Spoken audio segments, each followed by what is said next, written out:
আসন্ন ত্রয়োদশ জাতীয় সংসদ নির্বাচনকে সামনে রেখে সংসদীয় আসনের সীমানা পুনর্নির্ধারণ নিয়ে নির্বাচন কমিশনে শুনানিকালে ঘটে গেল বিশৃঙ্খলা, ধাক্কাধাক্কি আর হাতাহাতির ঘটনা।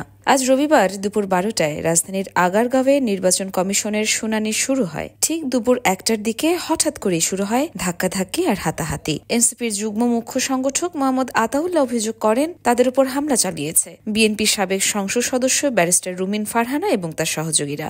শুনানিতে আমি কথা বলতে যাব, ওই মুহূর্তে রুমিন ফারহানা ওখানে গিয়ে আমাকে ধাক্কা মেরে ফেলে দেয় এবং তার কয়েকটা গুন্ডা বাহিনী নিয়ে আমাকে টেনে হিসছে পায়ের নিচে, তারা ফুটবলের মতন আমাকে লাঠিপিটা করে।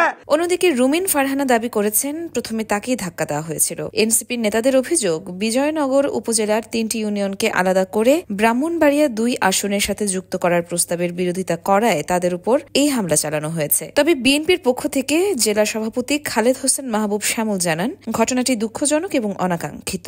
যেটা দুঃখজনক, এই লেভেলে আসে এই ধরনের ঘটনাটা খুবই দুঃখজনক। কিন্তু প্রশ্ন থেকেই যায়, নির্বাচন কমিশনের সামনে যদি এমন বিশৃঙ্খলা ঘটে তবে আসন্ন জাতীয় সংসদ নির্বাচনে কি সুষ্ঠু পরিবেশ নিশ্চিত করা সম্ভব হবে? ইয়র্মা শায়ের জাহান, দেশ।